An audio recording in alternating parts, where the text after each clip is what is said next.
Assalamualaikum warahmatullahi wabarakatuh. Kali ini saya sedang bersama rekan saya, Mas Pandu. Mas Pandu Satria itu seorang relawan PT IKA Cirebon. Di podcast kali ini kita akan berbincang terkait permasalahan digital atau semua yang berkaitan dengan digital. Nah gini Mas, saya mau nanya. Setahu saya kan ada tuh yang namanya kecerdasan digital. Kecerdasan digital itu atau digital quotient itu apa, Mas? Oke, sebelumnya kita bahas dulu mengenai kecerdasan digital ya. Pada era sekarang ini masyarakat kita memang sudah bertransformasi ya. Artinya kita telah mengalami perubahan secara radikal dari yang tadinya offline, sekarang ada istilah online. Dan perubahan secara radikal ini adalah perubahan yang secara menyeluruh, secara mendasar dan signifikan akibat terjadinya COVID-19. Mau tidak mau, masyarakat kita ini harus mengikuti perkembangan zaman, sehingga disitulah muncul istilah kecerdasan digital. Oh, berarti di digital quotient ya, itu baru sekarang ini era 4.0 mungkin. Sebenarnya untuk kecerdasan digital sendiri itu sudah lama terbentuk istilah kecerdasan digital. Hanya saja akibat pandemi kemarin ya Mas. Oh ya, pandemi kemarin kan itu kan benar-benar merubah kita gitu. Ya, kita itu mengalami perubahan secara signifikan. Dari 2019 istilahnya kita masih menggunakan, kita bisa bertatap muka secara langsung, tiba-tiba muncul COVID-19. Jadi kita kan langsung berpindah ke istilah online atau istilah ruang virtual. Oh, berarti transformasi digital itu benar adanya. Iya, dan itu langsung terjadi secara menyeluruh Seluruh dunia. ya, ini secara menyeluruh. Oh, secara menyeluruh. Itu ya, itu akibat terjadinya pandemi, dampak dari pandemi itu ya. Sekarang kan misalkan kita nih, dulu itu ada istilah sekolah offline. Iya. Sebenarnya adanya offline ini akibat adanya online. Apakah sebelum adanya online ada istilah offline? Belum ada. Iya benar. Nah, belum ada. Kemudian sekarang ini banyak lowongan pekerjaan yang menyediakan work from home, work from anywhere. Jadi kita bisa bekerja dimanapun dan kapanpun, bisa bekerja di rumah. Itu akibat terjadinya pandemi. Dulu kan sebelumnya kan belum ada istilah itu. Ini masih baru-baru ini muncul istilah-istilah seperti ini. Iya benar sih, sekarang banyak pekerjaan yang bisa dilakukan di rumah, contohnya editor ya, dan video YouTube, konten YouTube. Nah kalau digital literasi itu apa tuh digital literasi? Oh iya. Jadi digital literasi itu sebenarnya masih ruang lingkup dari kecerdasan digital yang tadi ya. Jadi itu istilahnya subtema lah. Subtema. Kan digital, kecerdasan digital, kemudian di bawah ada digital literasi. Iya. Nah, digital literasi itu kemampuan kita untuk memahami, mengelola, atau bahkan membuat produk. Istilahnya membuat produk adalah kita mengembangkan produk di dunia digital. Ya, poin pentingnya adalah kita dapat memahami. Ya kan pengertian literasi sendiri kan membaca, memahami, dan bisa mengimplementasikan. Iya. Begitu ya. Betul, pada awalnya itu literasi itu mungkin kita hanya mengenal istilah membaca dan menulis. Padahal dari literasi itu banyak sekali maknanya gitu. ada literasi matematika, literasi digital, literasi TIK, literasi olahraga. Jadi bukan hanya sekedar sastra. Oh iya ya. Memang sangat penting bagi kita khususnya anak muda untuk memahami literasi dari berbagai bidang, sangat penting, sangat krusial. Apa yang terjadi menurut kamu, menurut Anda ya Mas, apa yang terjadi jika anak muda sekarang kurang memahami literasi digital contohnya? Nah, ini sebenarnya menjadi problematika kita semua ya. Kurangnya literasi akibatnya adalah ketika kita membaca sosial media, misal kita membaca berita hoax misal. Kebanyakan dari kita adalah kita baru membaca judulnya aja Mas, membaca judul kemudian langsung menghakimi lah istilahnya. Iya benar. Iya. Jadi kita itu nggak baca keseluruhannya gitu. Jadi kita baru baca judul baru langsung menyimpulkan. Nah itu merupakan hal yang kurang etis lah. Nah makanya diperlukan etika di dalam dunia digital. Ada etika digital di situ. Oh, nah etika digital bisa dijelasin secara lebih rincinya tuh Mas, apa tuh? Jadi etika digital kita membahas mengenai etika dulu. Etika itu apa sih? Perilaku. Bisa kita ambil perilaku atau Attitude. iya, sopan santun. Di mana di dunia digital sesuai namanya etika digital. Oh iya. Ya, jadi etika digital itu ya kita juga harus berbuat baik bukan hanya di dunia nyata gitu, tapi di dunia virtual juga.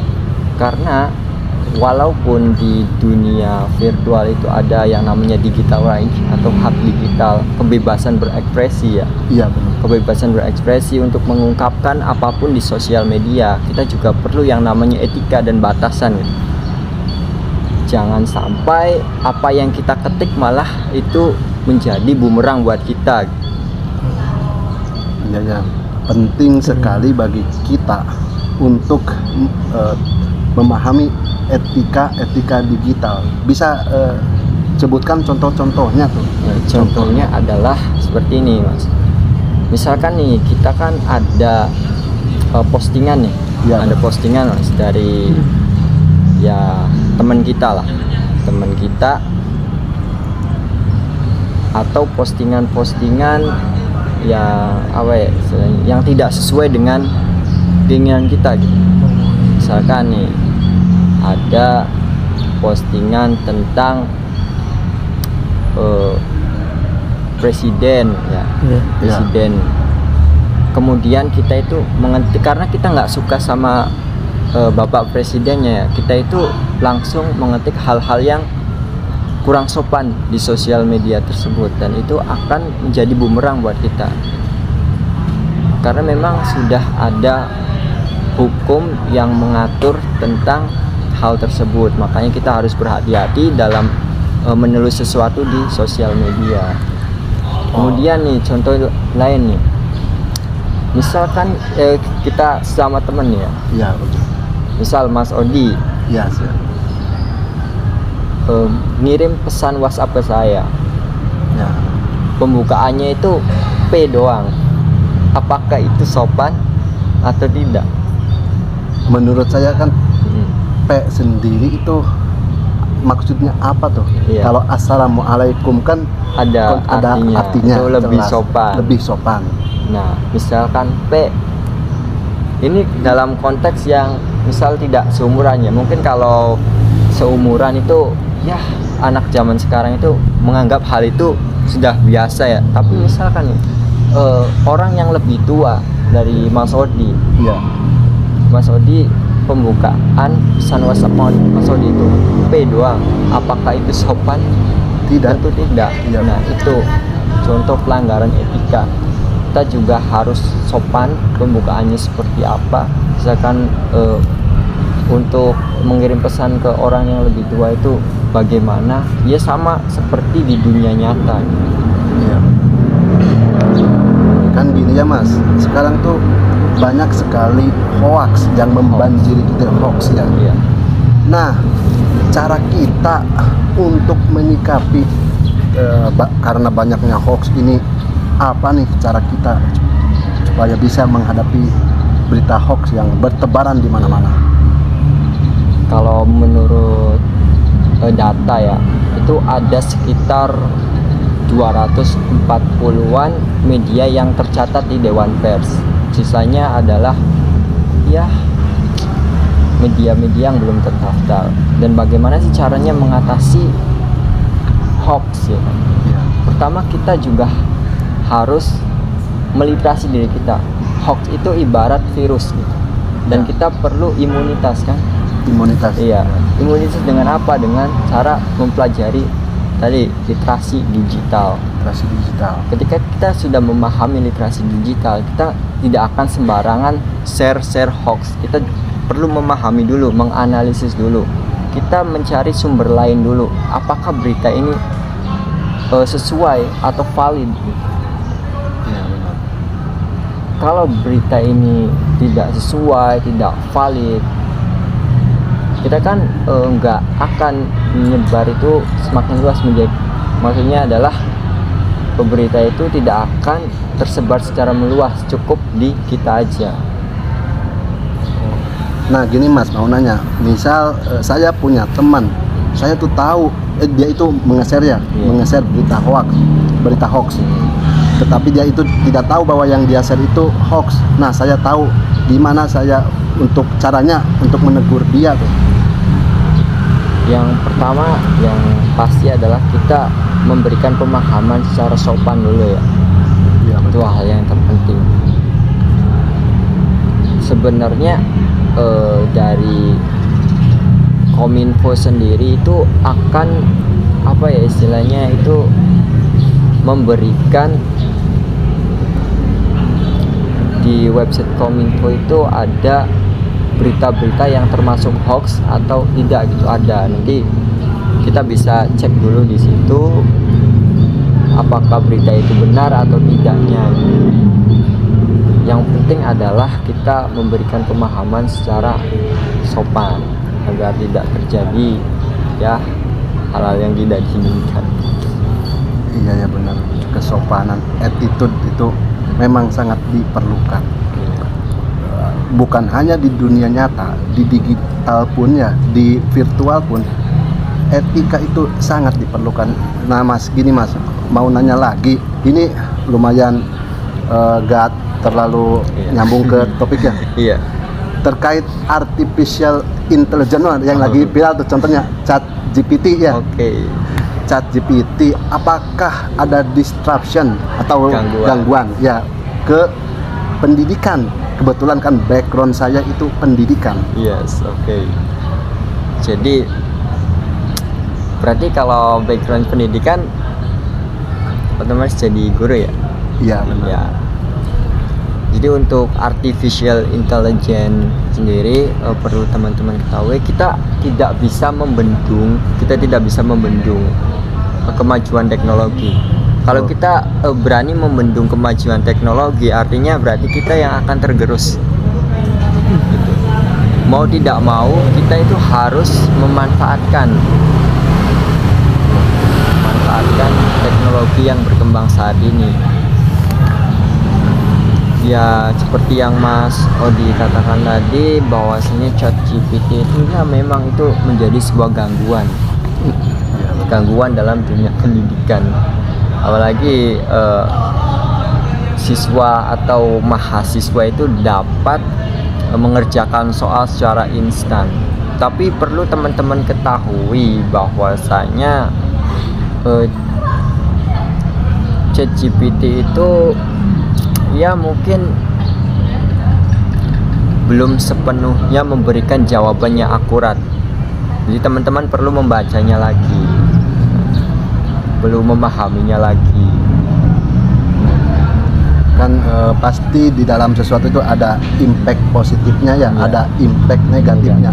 Nah, setahu Mas Pandu, impact positif dan impact negatif dari artificial intelligence itu apa tuh? Untuk yang positifnya itu ya kita bisa melihat manfaatnya sendiri sebenarnya. Jadi artificial intelligence itu memudahkan pekerjaan kita. Memudahkan. Iya, memudahkan pekerjaan kita. Nah, contohnya kita menggunakan ChatGPT nih. Kita tinggal tulis aja ide apa yang ingin kita buat. Ya kan, nanti si ChatGPT itu yang bakalan memberikan ide ketika otak kita itu stuck Atau terjebak, stagnation. Yes. Ya, memudahkan ya. Untuk negatifnya ya membuat kita semakin malas. Tentu. Ya kan sama kan, mencari referensi atau mencari pengetahuan di Google juga kan membuat malas. Itu bedanya apa, Mas? Bedanya kalau ya ini pendapat saya pribadi, kalau di Google kan kita ya istilahnya kita masih mencari lah, ada usaha untuk mencari.